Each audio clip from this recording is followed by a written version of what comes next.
அனைத்துலக உயிரோடை தமிழ் ILC தமிழ் உயிரோடை தமிழில் அன்பர்களே, உலக நகர்வுகள் வாரந்தோறும் ஒவ்வொரு செவ்வாய் பிரித்தானிய நேரம் 8 மணி பிரதான செய்திகளை தொடர்ந்து இடம்பெறுகின்றது உலக நகர்வு நிகழ்ச்சியில். இந்த நிகழ்ச்சியில் எங்களோடு போரியல் ஆய்வாளர் அரசர்கள் இணைந்து உலக நகர்வுகளை அவதானித்து உயிரோடை தமிழ் உறவுகளுக்கு எடுத்து வரும் நிகழ்ச்சியாக உலக நகர்வுகள் நிகழ்ச்சி இடம்பெறுகின்றது. ஆனால் இன்றைய நிகழ்ச்சி முழுமையாக சிரியா தொடர்பான விடயங்களை பார்க்க போன்றோம் என்ற நிறைய விடயங்கள் இங்கே நடைபெற்றிருக்கின்றது. அந்த விடயங்களை பார்ப்பதற்கே நேரம் போதாது. எனவே நாங்கள் இன்றைய உலக நகர்வுகள் நிகழ்ச்சியில் சிரியா தொடர்பான விடயங்களை மட்டும் பார்த்து அடுத்த வாரம் நாங்கள் தொடர்ச்சியாக யுக்ரைன், ரஷ்யா மற்றும் பலஸ்தீனம் தொடர்பான விடயங்களை பார்க்கலாம்.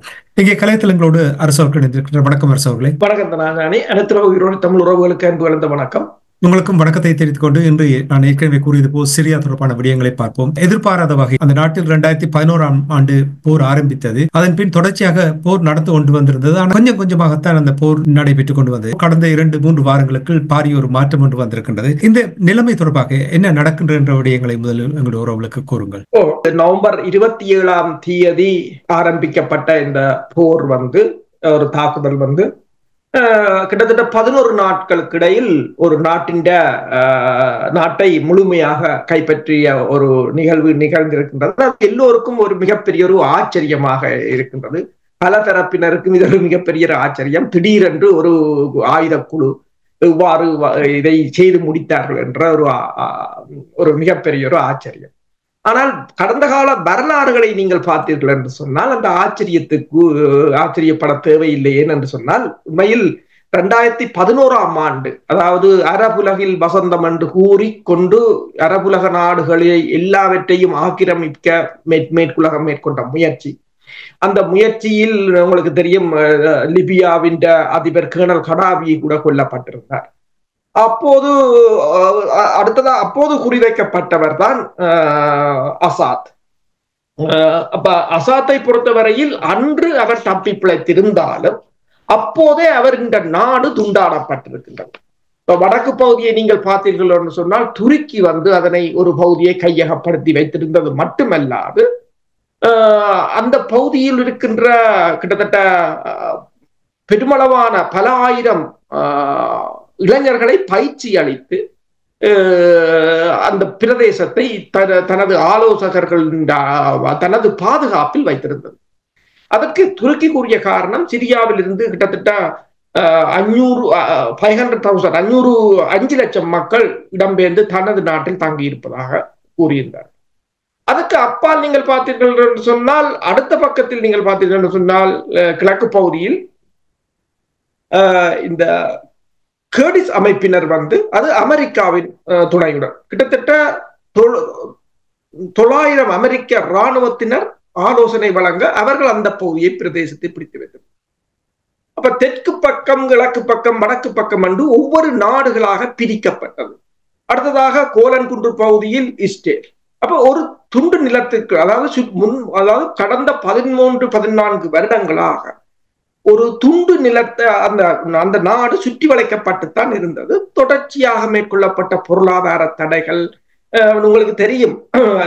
சிரியா மீது தொடர்ச்சியாக இஸ்ரேல் மேற்கொண்டு வருகின்ற தாக்குதல்கள், அண்மையில் அதாவது இந்த வருடம் கூட சிரியாவின் தலைநகரில் டமஸ்கஸ் பகுதியில் இஸ்ரேல் மேற்கொண்ட தாக்குதலில் ஈரான் ஜெனரல்கள் மேல் இறந்ததை தொடர்ந்துதான் ஈரான் இஸ்ரேல் மீது தாக்குதல் நடத்தியிருந்தது. அவ்வாறு சிரியாவின் வான்படை தளமாக இருக்கலாம், பலவற்றை தாக்கி கொண்டுதான் இருந்தாங்க. அங்கு ரஷ்யா இருந்தது. ரஷ்யாவின் வான்படை தளம் இருக்கின்றது, கடற்படை தளம் இருக்கின்றது. மத்திய தரை கடலை கண்காணிப்பதற்காக ரஷ்யாவுக்கு அது மிக மிக முக்கியமான ஒரு தளம். அப்ப அந்த தளத்தில் ரஷ்யா இருந்தாலும் ரஷ்யாவும் ஏதோ ஒரு காரணத்துக்காக மட்டுப்படுத்தப்பட்ட உதவிகளைத்தான் சிரியாவுக்கு வழங்கி வந்திருந்ததே தவிர பெருமளவான உதவிகளை ரஷ்யா வழங்கவில்லை. ஆனால் 2015ஆம் ஆண்டு சிரியாவை அந்த வீழ்ச்சியிலிருந்து காப்பாற்றி இருந்தது ரஷ்யா தான். அதாவது 2015ஆம் ஆண்டு கூட கிட்டத்தட்ட டமஸ்கஸ் பகுதியை அண்மித்து விட்டார்கள் எதிர்த்தரப்பு படையினர். ஆனால் அந்த நேரத்தில் ரஷ்யாவின் களம் தரையிறக்கம் தான் அன்று அசாட்டை காப்பாற்றி இருந்தது. ஆனால் தற்போது ரஷ்யா அதிலிருந்து பின்வாங்கி இருப்பதாகத்தான் கூறப்படுகிறது. மட்டுப்படுத்தப்பட்ட உதவி ரஷ்யாவும் செய்யவில்லை, ஈரானும் செய்யவில்லை என்றுதான் கூறப்படுகின்றது. ஆனால் ரஷ்யா ஒன்றை செய்திருக்கின்றது, அசாட்டை தன் பாதுகாப்பாக மாஸ்கோவுக்கு கொண்டு சென்றிருக்கின்றது.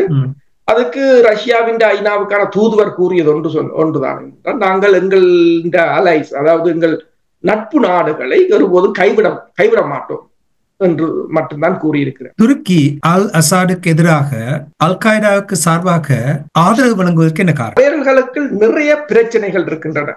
அதாவது அங்கு அதாவது இப்பயும் என்ன கூறுகிறார்கள் என்று சொன்னார், அதாவது இந்த ஹயட் தரீர் அல் சாம் என்ற அமைப்பு அது ஜொலானி என்றதான் அந்த தலைவர், 42 வயது. அவர் இதனை இப்போது கைப்பற்றினாலும் அதை நிர்வகிப்பது என்பது மிக கடினமானது. என்று சொன்னால் பெருமளவான ரீஜனல், அதாவது ஒவ்வொரு பிராந்தியத்துக்கும் ஒவ்வொரு பிரிவுகளாக இருக்கிறார்கள். அப்ப எல்லா பிரிவையும் சமத்துவமாக நடத்துவது என்பது இயலாத ஒரு காரியமாகத்தான் இருக்கு. இப்ப பல துண்டுகளாக, இப்ப உங்களுக்கு தெரியும் லிபியாவில நடைபெற்றது. லிபியாவில இடம்பெற்ற அதாவது கேர்னல் கடாபியின் மரணத்துக்கு பிற்பாடு அங்கு அமெரிக்கா உருவாக்கிய அரசு கொஞ்ச நாட்களிலே கலைந்து போய்விட்டது. இப்போது ஒவ்வொரு பிராந்தியத்தையும் ஒவ்வொரு கட்டளை தளபதிகள் தான் தமது கட்டுப்பாட்டில் வைத்திருக்கிறார்கள். அதில் யாரும் ஒரு பகுதியை கையகப்படுத்தலாம். உதாரணமா பார்த்தீங்கன்னு சொன்னால் ரஷ்யா கூட ஒரு பிரதேசத்தை தனது கட்டுப்பாட்டில் தான் லிபியாவில் வைத்திருக்கின்றது. அந்த லிபியாவை கட்டுப்பாட்டுக்குள் வைத்திருப்பதற்குத்தான் ரஷ்யா இப்போது சிரியாவில் இருக்கிற கடற்படை வான்படை தளத்தை பயன்படுத்தி கொண்டிருக்கின்றது. அப்ப அதே போன்ற ஒரு நிலைமையாகத்தான் இருக்கிறது. இது துருக்கிக்கு ஆதரவாக துருக்கி தனது எல்லை பகுதியில் இருக்கும் அந்த பிரதேசத்தை துருக்கி தன்வசப்படுத்தி, அதாவது தனது கொண்ட்ரோலில் வைத்திருக்க வேண்டும் என்ற ஒரு நிலைப்பாட்டில் தான் அதனை அவர்களுக்கான ஆதரவை கொடுத்து வைத்திருக்கின்றது. இப்ப இந்த அமைப்பை பார்த்தீர்கள் என்று சொன்னாலும் ஹயட் தஹீர் அல் சாம் அது முன்னர் ஒரு அல் qaeda அமைப்பு. அது அமெரிக்காவால் தடை செய்யப்பட்டது, ரஷ்யாவிலும் அது தடை செய்யப்பட்டுதான் இருக்கு. ஆனால் இந்த அந்த தலைவருக்கு கூட அமெரிக்கா அவரின் தலைக்கு $10 மில்லியன் பரிசாக அறிவித்திருந்தது. இப்போதும் அது அப்படியே இருக்குது என்றுதான் கூறுகிறார்கள். ஆனாலும் இப்போது பிரான்ஸ் அதிபர் வரவேற்றிருக்கிறார், அமெரிக்கா அதிபர் தான் அதனை செய்தது என்று கூறுகிறார், இஸ்ரேலிய அதிபர் பிரதமர் பெஞ்சமின் நெத்தன்யாகு இல்லை தான் இதனை முன்னின்று நடத்தியதாக கூறுகிறார். இப்போது அதற்கு உரிமை கோருபவர்கள் அதிகமாக இருக்கிறார்கள்.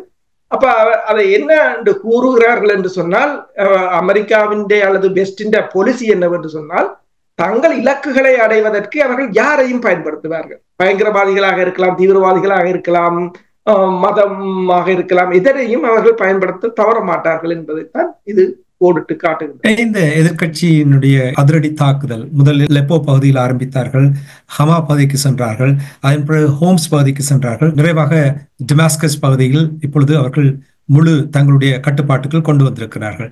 எவ்வாறு இவ்வளவு இலகுவாக இவர்கள் இந்த பகுதிகளை கைப்பற்றக்கூடியதாக இருந்து இப்படி வெகு விரைவாக? உண்மைதான். ஒன்று, சிரியாண்ட அதிபர் பாத் பார்ட்டி, அவற்ற கட்சி பாத் பார்ட்டி, பசார் அசாத், அவருடைய ஆட்சி தொடர்ச்சியாக அவருடைய ஆட்சியில் ஏற்பட்ட ஊழல்கள், நம்பிக்கை ஈனம், மற்றது மக்களுக்கு ஏற்பட்ட விரக்தி, அது மட்டுமல்லாது அங்கு மேற்கொள்ளப்பட்ட பொருளாதார தடைகள், பொருளாதார வீழ்ச்சி என்னன்னா அந்த மக்களிடமும் ஒரு அதிருப்தியை தான் ஏற்படுத்தியிருந்தது. அது மட்டுமல்லாது பல பிரிவுகளாகவும் அங்கு இருக்கிறார்கள்.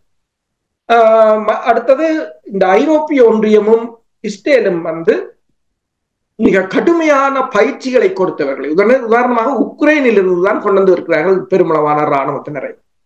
உக்ரைன் படையினரின் உளவு விமானங்கள் தான் அங்கு தாக்குதல், ஆளில்லாத தாக்குதல் விமானங்கள் தான் அங்கு பயன்படுத்தப்பட்டது. அதாவது உக்ரைனுக்கு இங்கு 50,000 பேருக்கு பயிற்சியை கொடுக்கிறோம், 20,000 பேருக்கு பயிற்சியை கொடுக்கிறோம் என்று மேற்குலகம் கூறி அவர்கள் அவ்வாறு பயிற்சி கொடுத்தவர்களை அங்கு களமிறக்கியதா என்ற கேள்விகளும் இருக்கின்றன. ஆனால் அதற்கான விடைகள் இன்னும் இல்லை. என்று சொன்னால் இது ஒரு மிகவும் ஒரு சிக்கலான, இப்ப உதாரணமாக கூறுகிறார்கள் என்று சொன்னால், அந்த சிரியா ஒரு battle ground for the Jio politics என்றுதான் கூறுகிறது. அவ்வளவு ஒரு சிக்கல் நிறைந்த ஒரு பூகோள அரசியல் சிக்கலான ஒரு நாடு. அது பல நாடுகள் அதற்கு இன்வால்வ்டாக இருக்கின்றன. உதாரணமா பார்த்தீங்கன்னு சொன்னால் பிராந்திய நாடுகள் என்று சொன்னால் துருக்கியும் அங்கு ஒரு பிரச்சனைக்குரியது. சவுதி அரேபியாக இருக்கலாம், இஸ்ரேலாக இருக்கலாம், அதுக்கு அப்பால் வெஸ்டாக இருக்கலாம். அப்ப இந்த தொடர் அழுத்தங்கள் ஒன்று அசாத் மீதான தொடர் அழுத்தம்.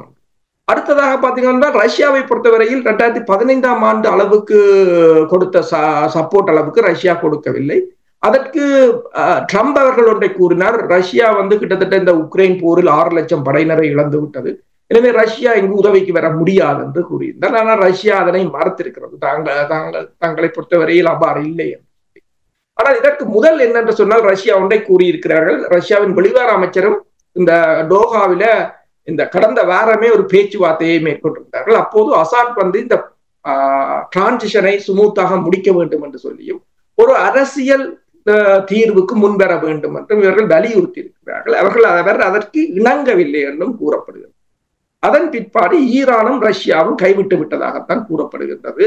என்னென்று சொன்னால் தற்போதைய என்னென்று சொன்னால் அந்த எதிர்த்தரப்புடன் ஒரு அதிகாரத்தை பகிர்ந்து ஒரு ஆட்சியை அமைக்காது விட்டால் அங்கு யாராலும் ஒரு உறுதித்தன்மையை ஏற்படுத்த முடியாது என்ற ஒரு நிலைமை இருந்ததாகவும், அதில் ரஷ்யாவின் வெளிவார அமைச்சர் கூட அந்த கூட்டத்தொடரில் பங்கு பற்றியதாகவும் கூறப்படுகிறது.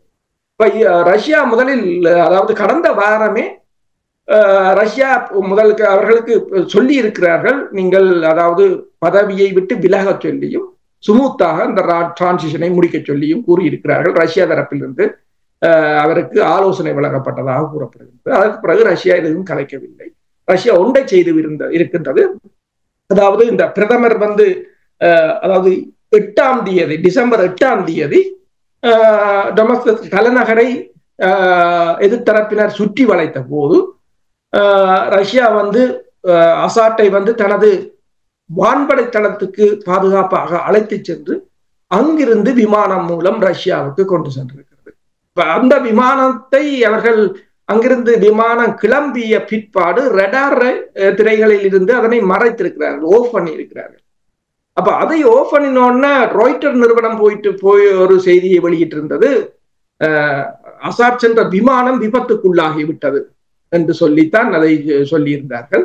ஆனால் அதன் பிற்பாடுதான் ரஷ்யாவில் அது தரையிறங்கியதாகவும் அங்கிருப்பதாகவும் கூறப்படுகின்றது. இப்போது ரஷ்யாவின் வெளிவார அமைச்சர் பேச்சாளர் ஒன்றை கூறியிருக்கிறார், ராய்ட்டர் இவ்வாறு பொய்யான செய்திகளை பரப்பியதற்கு மன்னிப்பு கேட்குமாண்டும் அவர்கள் கேட்டிருக்கிறார்கள்.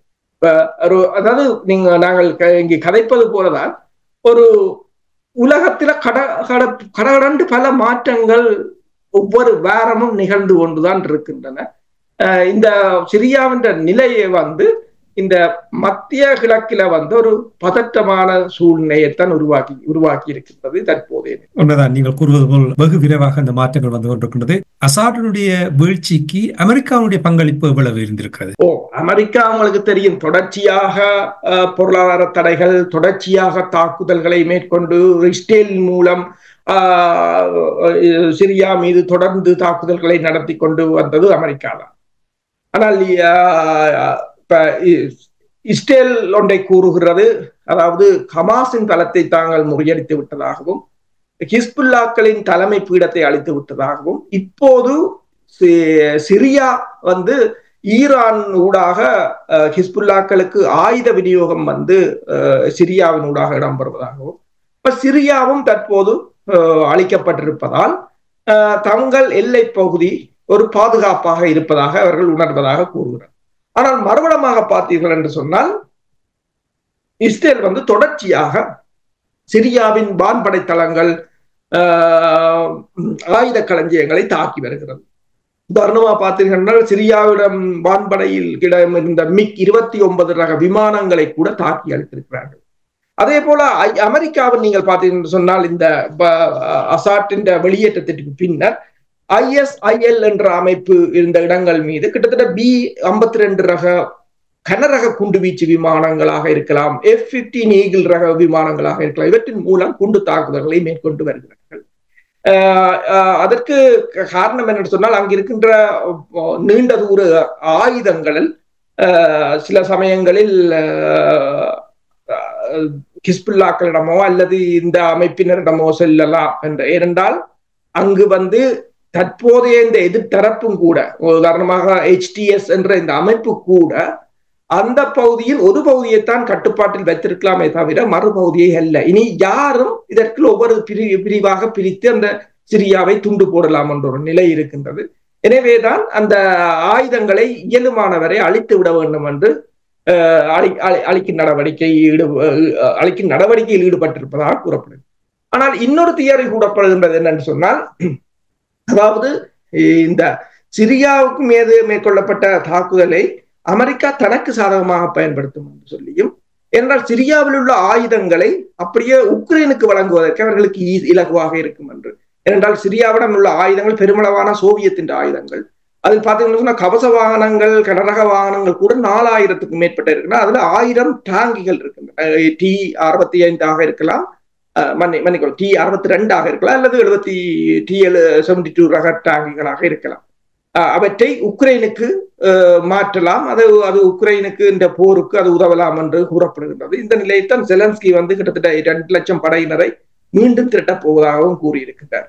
அது போர் மெல்ல மெல்ல விரிவடைந்து கொண்டு செல்கின்றதை தவிர எந்த ஒரு கட்டத்திலும் அது ஒரு தனிவு நிலையை எட்டுவதற்கான சாத்தியங்கள் குறைவாகத்தான். இப்ப நீங்கள் யுக்ரைன் தொடர்பாக கூறும் பொழுது அவர்களுக்கு ஆயுதங்களை கொண்டு போக போறார் என்றால் நான் நினைக்கிறேன் அது நடக்காது போல் இருக்கின்றார். ஜெலன்ஸ்கி அவர்கள் இப்பொழுது ஒத்துக்கொண்டிருக்கின்றார்.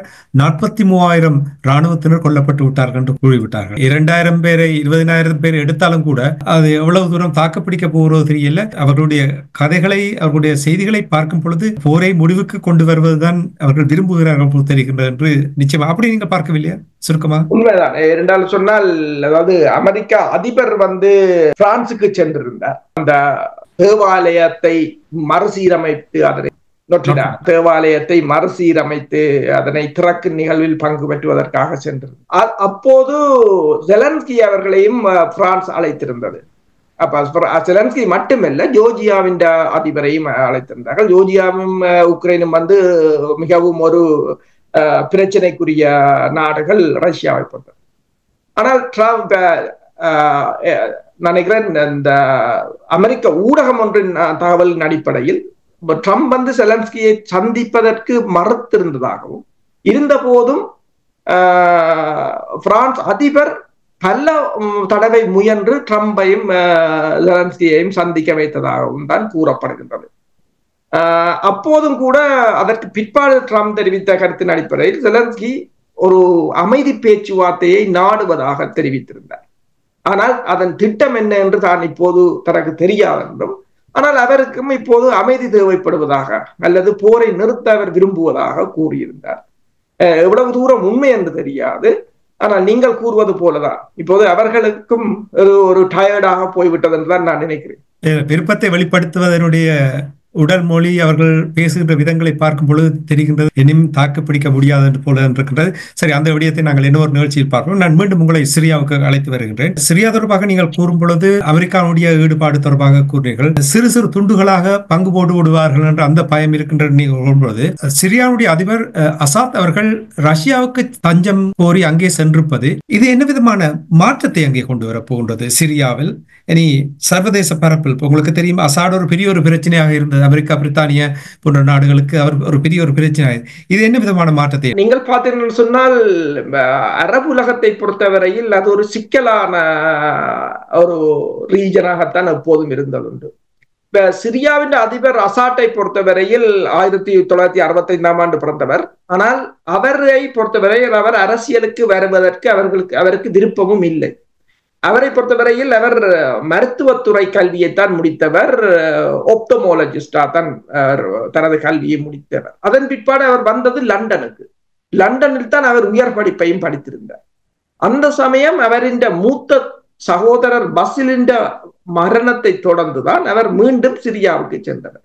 சிரியாவுக்கு சென்ற பிற்பாடு அவரின் தந்தையார் தான் அப்போது அரசு தலைவராக இருந்தவர், ஹஃபஸ் அசாட். அவரின் மரணத்தை தொடர்ந்துதான் இவர் ஒரு ஆக்சிடென்டாக வந்த என்றுதான் கூறுகிறார்.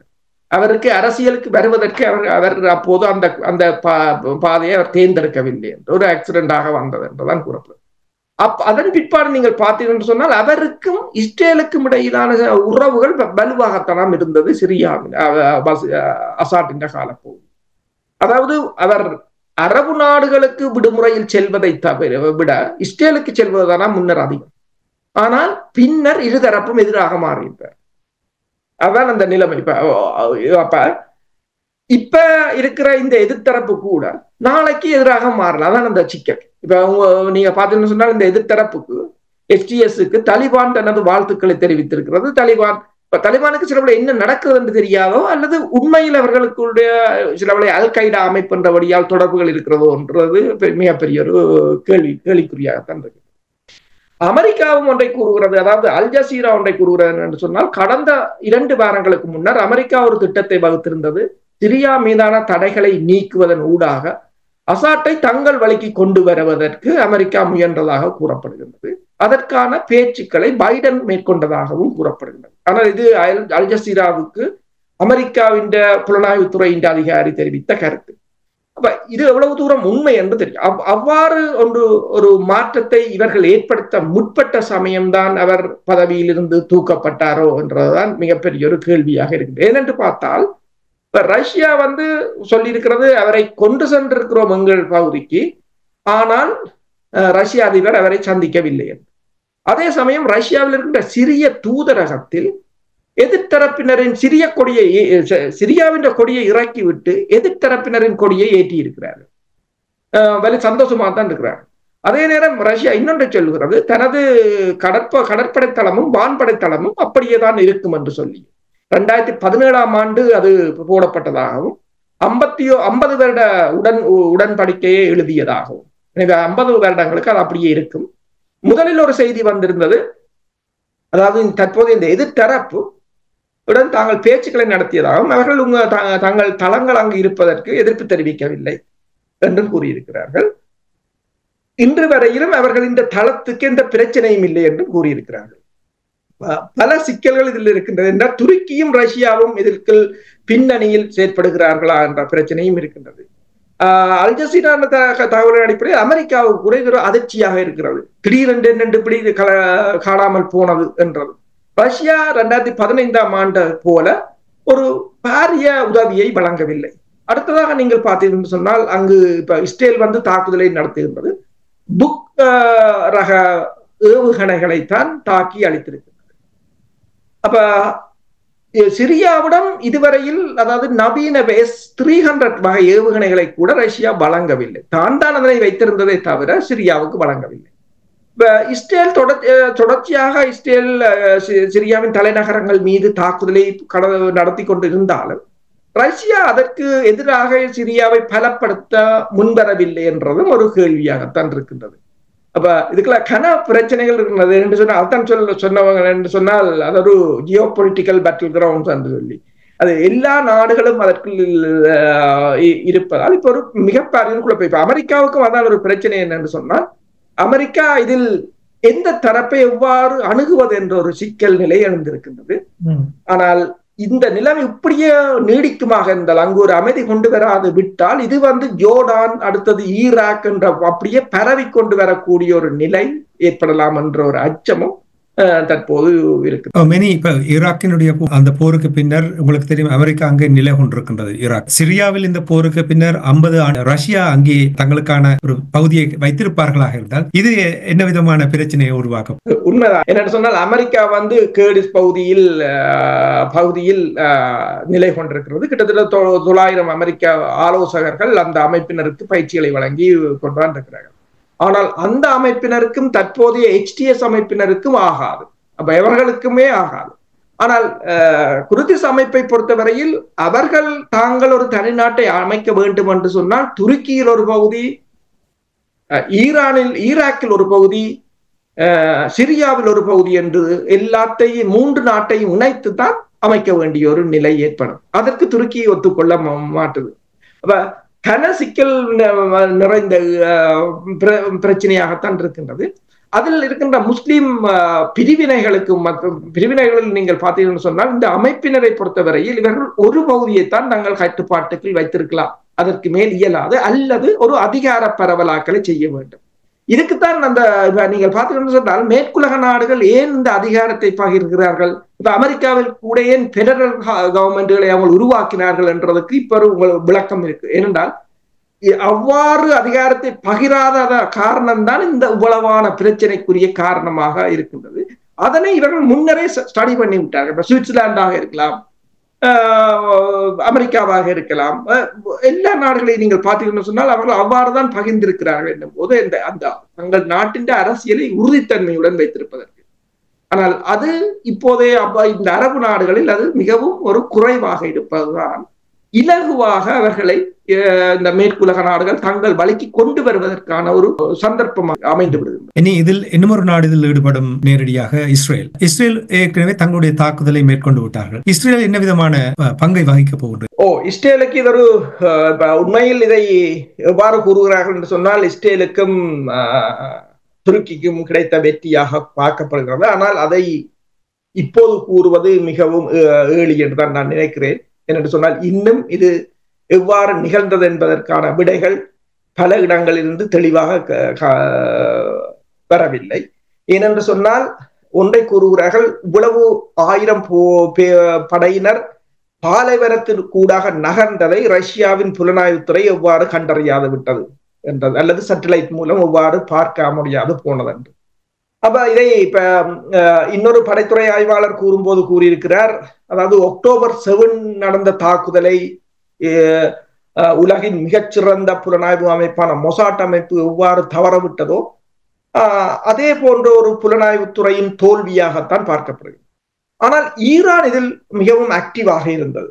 ஈரான் படைத்துறை ஆலோசகர்கள் தான் இதில் பிரதான பங்கு வகித்தவர்கள். ஆனால் அவர்கள் கூட என்னென்று இதனை காணாது விட்டார்கள் என்ற கேள்விகளும் இருக்கின்றன. பல கேள்விகளுக்கு விடைகள் இல்லை. ஆனால் அதே சமயம் நீங்கள் கேட்டது போல இஸ்ரேல் இதில் என்ன பங்கு வகிக்க போகிறது என்று சொன்னால், இஸ்ரேல் தானதை வெற்றியை கொண்டாடினாலும் இஸ்ரேலுக்கு ஒரு மிகப்பெரிய ஒரு சங்கடமான நிலை. ஏனென்றால் அசாட் இருக்கும் வரையிலும் அந்த நாடு ஏதோ ஒரு வகையில் ஒரு கட்டுக்காப்புக்குள் இருந்தது. ஆனால் இனி அங்கு யார் எப்படி இருக்க போறார்கள் என்று தெரியவில்லை, யார் கண்ட்ரோல் பண்ண போறார்கள் என்று தெரியவில்லை. இப்ப லிபியாவிலும் அதுதான் நடந்தது. இப்ப லிபியாவின் ஒரு பகுதியை ரஷ்யாவே வச்சிருக்கிற அளவுக்கு லிபியாவின் நிலைமை மாறிவிட்டது. அதை கண்காணிப்பதற்குத்தான் சிரியாவில் இருக்கிற தளத்தை ரஷ்யா மெயின்டைன் பண்ணி கொண்டிருக்கிறது. சூடானையும் லிபியாவையும் தன் கட்டுப்பாட்டுக்குள் வைத்திருப்பது. அப்ப இஸ்ரேல் இப்போது என்ன செய்திருக்கிறதுன்னா, இந்த கோலன் குன்று பகுதியில் ஒரு 2 தரப்பும் போக முடியாத ஒரு பஃபர் இருந்தது. அந்த பஃபர் தன் படையினரை நகர்த்தி இருக்கிறது. அது மட்டுமல்லாது தொடர்ச்சியாக தாக்குதலை மேற்கொண்டிருக்கிறது. அதாவது சிரியாவில் இருந்த ரசாயன ஆயுதங்களை அளித்ததாக கூறுகிறது. அது வளமையாக கூறுவதுதான் இவர்கள் பேரழிவை தரும் ஆயுதங்கள், ரசாயன ஆயுதங்கள் என்றெல்லாம் கூறுவார்கள். அதை அளித்ததாக கூறுகிறார்கள். இப்ப எதிர்த்தரப்பு இஸ்ரேலுக்கு ஆதரவாக இருக்கும் என்று சொன்னால் இவர்கள் இவ்வளவுக்கு தாக்குதல்களை நடத்தி அந்த இடத்தை அழிக்க வேண்டிய தேவை ஏற்படாது. ஆனால் இப்போது கிடைத்த சந்தர்ப்பத்தை பயன்படுத்தி அதை ஒரு ஆயுதங்கள் அற்ற பகுதியாக மாற்றுவோம் ஒரு முயற்சியாகத்தான் அமெரிக்காவும் இஸ்ரேலும் வேகமாக மேற்கொண்டு வருகின்றார்கள். என்னும் போது இந்த பொலிட்டிக்கல் வேக்யூமை வெவ்வேறு நாடுகள் தங்களுக்கு ஆதரவாக பயன்படுத்தி இஸ்ரேலுக்கு எதிராக திரும்பினாலும் ஆச்சரியப்படுவதற்கு இல்லை என்ற ஒரு நிலைமை இருக்கின்றது. இவர்களுக்கு தெரியும். ஏனென்று சொன்னால் அசாட் கூட முன்னர் ஒரு காலத்தில் இஸ்ரேலின் தோழனாகத்தான் இருந்தவர் என்றால் அவரை பொறுத்தவரையில் அவர் லண்டன்ல படித்தபடியால் கூடுதலாக வெஸ்டர்ன் கல்ச்சர்ல தான் அவர் இருந்தவர் என்றுதான் கூறப்படுகின்றது. அதன் பின்னர் தான் மாறினாலே தவிர அவர் அதற்கு முன்னர் மேற்குலக நாடுகளுக்கு தான் கடுமையான ஒரு தோழனாக இருந்தது. சதாம் ஹுசேனும் அவ்வாறுதான் இருந்தார். அப்போ இந்த சதாம் ஹுசேன் இறந்த பிற்பாடு அரபு லீக் மாநாட்டில் கடாபி பேசும்போது ஒன்றை கூறினார், இன்று சதாம் ஹுசேனுக்கு நடந்ததுதான் நாளைக்கு எங்கள் எல்லோருக்கும் நடக்கும். அப்போது முபராக்கும் அசாட்டும் சிரித்தார்களே தவிர அதை சீரியஸாக எடுக்கவில்லை. ஆனால் அவர் அன்று சொன்னது இன்று சிம்பிளாக எல்லோருடைய கண் முன்னாலேயுமே நடந்து விட்டது. உண்மைதான் நீங்கள் கூறுவதும். சிலர் ஏற்கனவே தூர நோக்கில் பார்க்கும் பொழுது நிச்சயமாக அவர்கள் உன்னிப்பாக அவதானித்து அதற்கான ஆயத்தங்களை செய்யவில்லை என்றால் இதுதான் விளைவு என்பதை எடுத்து காட்டுகிறது. இப்ப கன விடயங்கள் அங்கே நடந்திருக்கிற அந்த பகுதியில், அந்த மத்திய கிழக்கு நாட்டில் இப்ப நீங்கள் கூறினீர்கள் சிரியாவில் ரஷ்யாவுடைய படைத்தளம் இருப்பது, என்ன ஒரு பகுதியில் இருக்கின்ற சொன்னீர்கள். அந்த பகுதியில் இவைகள் எல்லாம் இருக்கின்ற இந்த நேரத்தை இது ரஷ்யாவுக்கு பலமான ஒரு நிலைமை ஏற்படுத்தி கொடுப்ப, ஒரு போர் ஒன்று வந்தால், உலக போர் ஒன்று வந்தால் ரஷ்யாவுக்கு ஒரு பலமாக அமைந்திருக்குதா படைத்தளங்களை இந்த பகுதியில் வைத்திருப்பது? சொன்னால் ரஷ்யாவை பொறுத்தவரையில் அது மத்திய தரை கடலை தனது கட்டுப்பாட்டுக்குள் வைத்திருப்பதற்கு ரஷ்யாவுக்கு இந்த தளம் மிகவும் முக்கியமானது. எனவேதான் ரஷ்யா அந்த தளத்தை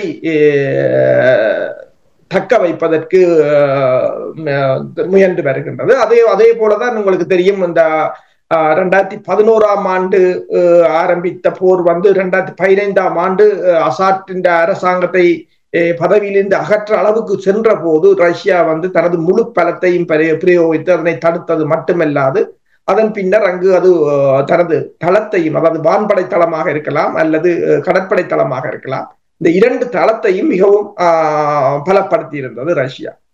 அந்த தளத்தின் ஊடாகத்தான் லிபியாவை, இப்போது லிபியாவில் இருக்கின்ற ஒரு பகுதியை கண்ட்ரோல் பண்ணுகின்ற அமைப்பை ரஷ்யா தான் இப்போது தனது கட்டுப்பாட்டுகள் வைத்திருக்கின்றது. ரஷ்யா அங்கு லிபியாவுக்கு ஆயுத உதவிகளையும் செய்கிறது மட்டுமல்லாது அவர்களுடன் ஒரு வர்த்தக உறவு மட்டுமல்லாது அவர்களுக்கான படைத்துறை உதவிகளையும் வழங்குவதற்கு ரஷ்யா இப்போது முயன்று வருகிறது. அதே போல சூடானையும் ரஷ்யா இந்த சிரியாவின் தளத்தின் ஊடாகத்தான் சூடானையும் ரஷ்யா தனது கட்டுப்பாட்டுகள் அல்லது தனது பார்வையின் வைத்திருப்பதற்கு அதனைத்தான் மேற்கொண்டு வருகிறது. ரஷ்யாவை பொறுத்தவரையில் அடுத்தது இப்ப போர் என்று ஆரம்பித்து விட்டால் அல்லது மல்டிபோலர் வேர்ல்ட் என்று சொன்னாலுமோ அல்லது ரஷ்யா தனது பலத்தை விஸ்தரிக்க வேண்டும் என்று சொன்னாலுமோ இந்த பிரதேசம் ரஷ்யாவுக்கு மிக மிக முக்கியமானது ஒன்று. ரஷ்யா அதனை விட்டுக் கொடுக்காது. ஆனால் அதிலிருந்து சில சமயங்களில் இது வெளியேற வேண்டிய ரஷ்யாவுக்கு வந்தால் ரஷ்யாவுக்கு அது ஒரு மிகப்பெரிய ஒரு பின்னடைவாகத்தான் இருக்கும். எனவேதான் ரஷ்யா ஒன்றை கூறுகிறது. இப்ப ரஷ்ய தரப்பு முதலில் சிரியா வீழ்ச்சி அடைந்த பிற்பாடு முதலாவது கேள்வி எழுந்திருந்தது, ரஷ்யாவுக்கு எவ்வளவு பின்னடைவை கொடுக்கும் என்றது. ஆனால் ரஷ்யாவின் தூதரமாக இருக்கலாம் அல்லது ரஷ்யாவின் தளமாக இருக்கலாம், அனைத்தும் எந்தவித பிரச்சனையும் இல்லாமல் அங்கு இயங்குவதாகத்தான் கூறப்படுகின்றது. அவ்வாறு என்று சொன்னால் ரஷ்யா ஏற்கனவே ஒன்றை கூறியிருக்கிறது, தாங்கள் அந்த எதிர்த்தரப்பினருடன் பல சுற்று பேச்சுக்களை நடத்தி இருப்பதாக கூறப்படுகிறது. இந்த நிலையில் தான் இப்போது மாஸ்கோவில் எதிர்த்தரப்பினரின் கொடி அங்கு ஏற்றப்பட்டிருக்கின்றது. ரஷ்யாவில் இருக்கின்ற சிறிய தூதரகத்தில் ஏற்றப்பட்டிருக்கிறது. ஈரானுக்கு இது ஒரு மிகப்பெரிய ஒரு பாரிய பின்னடைவாக இருக்கலாம் என்றுதான் அவதானிகள் கூறுகிறார்கள். என்னென்னு சொன்னால் ஈரான் சிரியாவின் ஊடாகத்தான் ஹிஸ்புல்லாக்களுக்கான உதவிகளை வழங்கி கொண்டிருந்தது. இப்போது அது தடுக்கப்பட்டிருக்கு. இது ஹிஸ்புல்லாக்களுக்கும் மிகப்பெரிய ஒரு பாதிப்பை ஏற்படுத்தலாம். ஆனால் ஈரானும் ஒன்றை கூறியிருக்கிறது, தாங்களும் அந்த தரப்பினருடன் பேச்சுக்களை நடத்துவதற்கு தயாராக இருப்பதாகவும் பேச்சுக்களை நடத்த முயன்றதாகவும் கூறியிருக்கிறார்கள். பொலிட்டிக்கல் சொல்யூஷன் என்று சொன்னால் ஈரானை சொல்கின்றது என்னென்று சொன்னால் அங்கு இருக்கின்ற பல இன மக்களிடம் ஒரு ஒருமித்த கருத்தை எடுப்பது என்பது மிகவும் சிக்கலான விடயம் என்றுதான் கூறுகிறது. அதாவது ரீஜனல் பிளேயர்ஸ் என்று சொல்கிற ஈரானாக இருக்கலாம், சவுதி அரேபியாக இருக்கலாம், துருக்கியாக இருக்கலாம், இந்த நாடுகளின் பங்களிப்பு இல்லாமல் அங்கு எதிரையும் மேற்கொள்ள முடியாது என்று கூறப்படுகிறது. இப்போது இந்த எதிர்த்தரப்பை பொறுத்தவரையில் ஒரு வெற்றி களிப்பில் இருக்கிறார்கள். இதற்கு அடுத்து என்ன நடைபெறப் போகிறது என்பதைத்தான் இப்போது எல்லோரும் ஆவலாக பார்த்துக் கொண்டிருக்கிறார். ஈரானுக்கு இது ஒரு பின்னடைவாக நீங்கள் பார்க்கிறீர்களா? ஈரானுக்கு அவ்வாறுதான் கூறுகிறார்கள். என்னென்று சொன்னால், ஆனால் ரஷ்யாவு இதை தனக்கு ஒரு பின்னடைவாக பார்க்கவில்லை என்றால் அது ஈரானுக்கு பின்னடைவாக இருக்காது. ஆனால் ஈரானுக்கு ஒரு பின்னடைவு என்னென்று சொன்னால், ஈரான் கடந்த 10 வருடமாக சிரியாவுடன் ஒரு நல்லுறவை ஏற்படுத்தி ஒரு வளமான அங்கு ஒரு தனக்கான ஒரு கூட்டணி நாடொன்றை உருவாக்கின்றது. உங்களுக்கு தெரியும், சிரியாவில் தான் ஈரான் ஆலோசகர்கள் பெருமளவில் அங்கு பணியாற்றி இருந்தார்கள். அங்கு வைத்துத்தான் ஈரான் ஆதரவாளர்கள், ஈரான் ஜெனரல்களை இஸ்ரேல் பல தடவைகள் கொண்டிருந்தது. ஆனால் ஈரானை பொறுத்தவரையில் தனிய சிரியா மட்டுமில்லை, ஈராக்குடனும் ஒரு நல்ல உறவுகளைத்தான் மேற்கொண்டிருந்தார். 2020ஆம் ஆண்டு சொலமனி ஈராக்கில் வைத்துத்தான் கொல்லப்பட்டிருந்தார். ஆனால் ஈரான் அந்த விஸ்தரிப்புகளை இஸ்ரேலும் அமெரிக்காவும் தொடர்ச்சியாக தாக்கி அளித்தபடிதான் இருக்கிறார்கள் என்று சொன்னால் ஒரு பலமாக வந்துவிடக் கூடாது என்பதற்காக. அவ்வாறான ஒரு நிலையில், பலவீனமான நிலையில் தான் அசாத்தையும் அவர்கள் வைத்திருந்தார்கள். அது அவர்களுக்கு இப்போது 10 வருடங்கள் கழித்து, 13 வருடங்கள் கழித்து அவர்களுக்கு ஒரு வெற்றியை கொடுத்து விட்டதாகத்தான் கூறப்படுகின்றது. ஆனால் அன்று இருந்த அவர்களுக்கு அன்று தேவையாக இருந்த வெற்றி இப்போது இடம்பெற்ற சம்பவத்தால் கிடைக்குமா என்றால் ஒரு மிகப்பெரிய கேள்வி இருக்கின்றது என்று சொன்னால், அன்றைய காலகட்டத்தில் மேற்குலகம் தனிப்பெரும் வல்லரசாக இருந்தது. ஆனால் இன்றைய காலகட்டத்தில் அவ்வாறு இல்லை. அப்ப என்னும் போது இப்ப சீனாவும் கூட சொல்லி இருக்கின்றது, அவசரமாக சிரியாவில் ஒரு அரசியல் தீர்வை ஏற்படுத்தப்பட்டு அங்கு ஒரு தேர்தல் இடம்பெற வேண்டும் என்று கூறியிருக்கிறார். சரி, நிறைவாக இப்ப சிரியாவுடைய அதிபர் அல் அசாதினுடைய வீழ்ச்சி இது நீதிக்கான ஒரு வெற்றியாக பார்க்கப்படும் என்று நீங்கள் நம்புகிறீர்களா?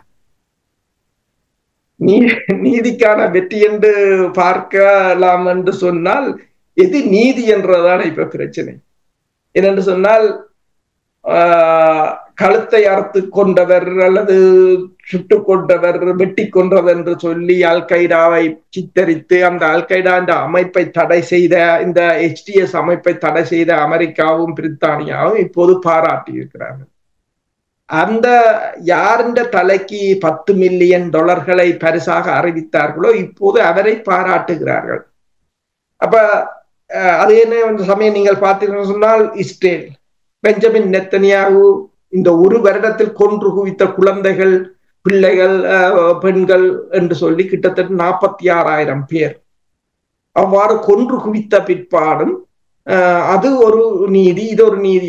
உண்மைதான், கொலை யார் செய்தாலும் நீதி வழங்கப்படத்தான் வேண்டும். அசாத்தை பொறுத்தவரையிலும் அவ்வாறுதான். என்று சொன்னால், இப்போது அங்கு விடுவிக்கப்பட்ட சிறை கைதிகள், அங்கு பெருமளவான, அதாவது நிலத்தடி சிறைகளில் கூட பலர் மீட்கப்பட்டிருக்கிறார்கள். அவ்வாறுதான் அங்கு இருந்தது. என்று சொன்னால், கிட்டத்தட்ட அவரின் தந்தையார் உட்பட அவரையும் சேர்த்தால் 50 வருடத்துக்கு மேற்பட்ட ஆட்சி, அந்த ஆட்சியில் இடம்பெற்ற சம்பவங்களில் கொல்லப்பட்டவர்கள் பெருமளவானவர்.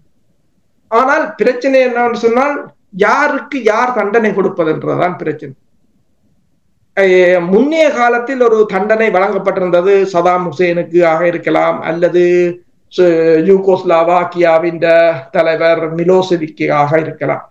அப்போது தனிப்பெரும் பலத்துடன் இவர்கள் இருந்தபடியா மேற்குலகம் அவர்கள் தாங்கள் நல்லவர்களாகவும் இவர்களை தீயவர்களாகவும் காட்டி தண்டனையை வழங்கி உலகத்தை ஏமாற்றியாச்சு.